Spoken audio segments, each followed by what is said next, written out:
El avión no debe volar. Cientos de toneladas de metal no pueden sostenerse en el aire solo con aire. Pero despega y vuela durante horas a una altura de 12 kilómetros. Y surge una pregunta lógica. ¿Por qué no se cae? Lo primero que viene a la mente son los motores. Son grandes, potentes. Los motores no elevan el avión. Su función es otra, acelerarlo hasta la velocidad necesaria.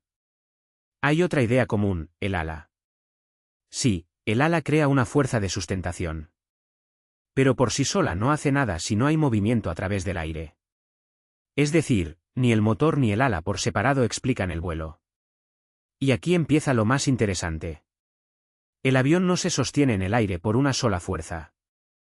Siempre es un equilibrio. Hay peso, la gravedad lo atrae hacia abajo. Hay sustentación, apunta hacia arriba. Hay empuje, acelera el avión hacia adelante. Y hay resistencia, el aire lo frena. Las cuatro fuerzas actúan al mismo tiempo. Pero aquí hay un punto clave. La sustentación debe crearse. Y es entonces cuando comienza la verdadera ingeniería. Porque todo el sistema de vuelo gira en torno a una pregunta. ¿Cómo hacer que el aire sostenga cientos de toneladas de metal en el cielo? El ala no solo sostiene el avión. Trabaja con el flujo de aire. Su forma está diseñada para modificar ese flujo. Cuando el avión vuela, el aire pasa por encima y por debajo. Y aquí ocurre algo crucial. La presión se vuelve diferente. Arriba, el flujo se acelera y la presión disminuye. Abajo, la presión es mayor. La diferencia de presión crea una fuerza dirigida hacia arriba. Pero esto es solo parte de la imagen. El ala no solo crea una diferencia de presión. También desvía el aire hacia abajo. El flujo que choca con el ala cambia de dirección.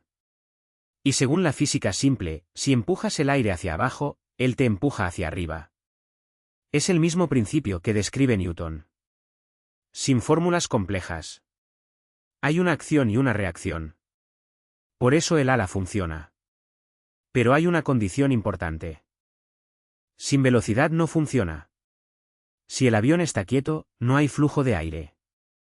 Y, por tanto, no hay sustentación. Cuanto mayor sea la velocidad, más aire pasa cada segundo. Y mayor será la sustentación. Por eso el avión no despega de inmediato. ¿Acelera? La larga pista de despegue no es un excedente, es una necesidad. El avión debe alcanzar esa velocidad en la que el aire comienza a sostenerlo. Hasta que no la alcance, sigue siendo solo una máquina pesada en el suelo. Y en algún momento ocurre la transición. La sustentación supera el peso. Y el avión se eleva. Pero aquí surge otro problema. A baja velocidad, el ala funciona peor. Y es precisamente en este momento, durante el despegue y el aterrizaje, cuando el avión necesita la máxima sustentación. Y un ala simple ya no es suficiente. Por eso el ala cambia. Por detrás salen los flaps. Aumentan el área del ala y refuerzan su forma. Por delante salen los slats. Ayudan a que el flujo no se despegue de la superficie y hacen que el trabajo del ala sea más estable. Como resultado, el ala se convierte en otra cosa. Comienza a generar más sustentación a menor velocidad. Por eso, durante el despegue y el aterrizaje, ves cómo el ala parece extenderse. Cuando el avión gana altura, no sube a cualquier lugar. Lo que impulsa esto. Y la primera entrada real en este sistema es el chequeo. A primera vista, parece una formalidad, pero en realidad es un filtro. Se verifican los documentos, la ruta y las visas. Se le permite abordar, pero solo de manera preliminar.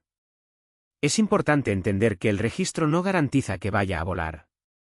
Porque la decisión final se toma más tarde, justo antes del despegue, cuando el sistema confirma que todo cumple con los requisitos. Paralelamente, su equipaje comienza a moverse. Entra en un sistema aparte, con cintas transportadoras, escáneres y clasificación. A cada maleta se le asigna una identidad, hacia dónde va, a qué vuelo pertenece y cómo debe moverse.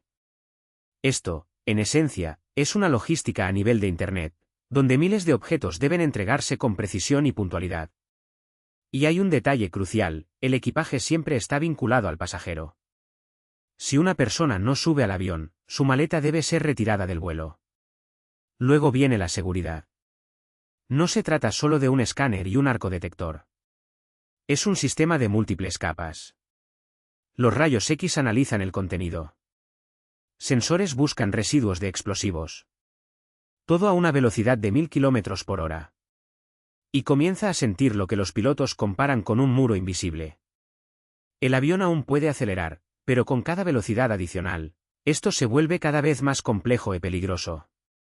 Parece que el límite está en los motores o en la tecnología. Pero no es así. El aire mismo crea esa restricción.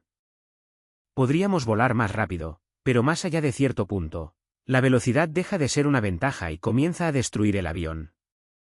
No de inmediato, pero lo suficientemente rápido como para convertirse en un problema. En 1954, el primer reactor de pasajeros, el de Havilland Comet, se desintegró en el aire. Al principio se pensó que la causa era la velocidad, pero la investigación reveló otra cosa. A gran altura, el avión funciona como un sistema cerrado de presión. Dentro hay aire denso, apto para respirar. Fuera, una atmósfera enrarecida. Cada vuelo hace que el fuselaje se expanda ligeramente y luego se contraiga de nuevo, ciclo tras ciclo. Como si inflaras y desinflaras un globo una y otra vez. Con el tiempo, el metal se fatiga. Y en algún momento aparece una microgrieta que rápidamente se convierte en una fractura. Pero incluso si asumimos que el fuselaje es perfectamente resistente, queda un problema más profundo. ¿Por qué no podemos simplemente volar más rápido? Porque a altas velocidades, el aire comienza a comportarse de manera distinta. El flujo sobre las alas se acelera, y en algún punto, partes de él alcanzan la velocidad del sonido, aunque el avión en sí vuele más lento. En esas zonas se generan ondas de choque que alteran bruscamente la presión, perturban el flujo de aire y provocan vibraciones intensas. Aquí es donde el comportamiento del avión empieza a cambiar. En condiciones extremas, puede ocurrir un efecto en el que la respuesta a los controles se vuelve no lineal. El avión reacciona de manera distinta a la esperada por el piloto. Existe un rango estrecho de velocidades en el que el avión sigue siendo controlable. Por abajo, está la pérdida, hay demasiado poco aire para generar sustentación. Por arriba, la crisis de ondas de choque, las ondas destruyen el flujo normal. Los pilotos llaman a esta zona el ángulo de la tumba. Es como caminar sobre una cuerda floja sobre un abismo. Por un lado, está la pérdida de sustentación, por el otro, un aumento brusco de la resistencia y la carga. Y cuanto más alto vuela el avión, más estrecho se vuelve este margen seguro.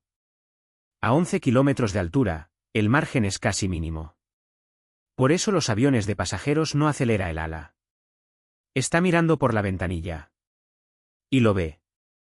Lisa, tranquila, casi perfecta. Pero pasa el tiempo y algo cambia. En el borde trasero empiezan a moverse las superficies. Por delante aparecen nuevos elementos.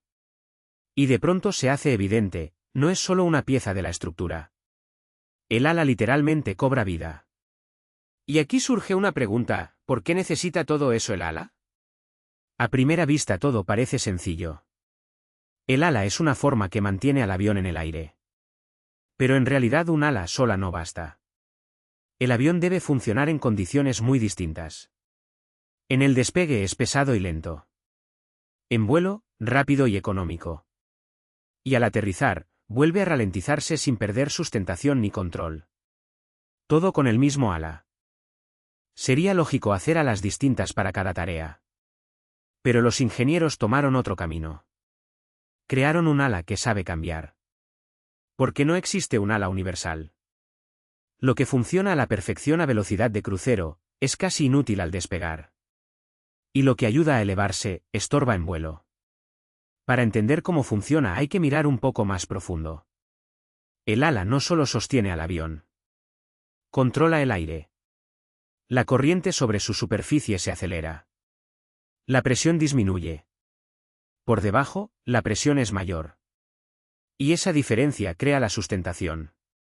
Pero hay un problema, esas condiciones cambian constantemente. En el despegue el avión está en su máxima carga. Y además avanza tan despacio que el ala por sí sola no genera suficiente sustentación. Aquí comienza el momento más crítico del vuelo.